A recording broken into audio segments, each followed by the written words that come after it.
Қайырлы күн, қалдарыңыз қалай? Бүгін сіздерге өзімнің малосоленый ма қалай айтылады? Құдай-ау, точно.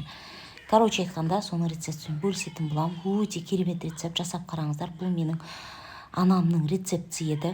Бір күн бұрын огурцыларды суға салып қоямын. Одан кейін судан шығарып, кептіріп, банкаларды стерилизовать етпеймін.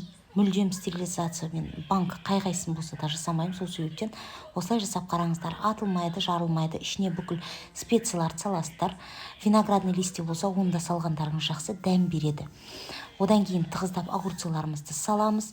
Ыстық су құйып 20 минутқа қойып қоямын. Негізі толықтай описаниесін қазір видеоның астына салатын боламын. Дәл сол мен жазғандай қылып жасайтын болсаңыздар, огурцыларыңыз қытырлап, күшті болып шығады.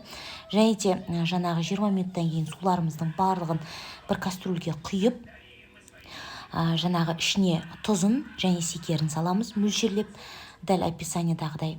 Және де суымыз қайнағанша банағы банкаларымыздың ішіне уксусын құйып, және де мен аспирин саламын. Енді білмеймін, енді өз есімді білгенше анам жасағанда бір 20-30 жыл болды ғой. Осы бір огурцы жеп келе жатқанымызға өлген жоқпыз. Так что аспирин салып жасап қараңыздар, мүлдем атылмайды, күшті болады. Ал енді жасап қарасаңыздар, күштеріңіз көп болсын, жеп қарасаңыздар ас болсын. Керемет рецепт толықтай описаниеға жаздым.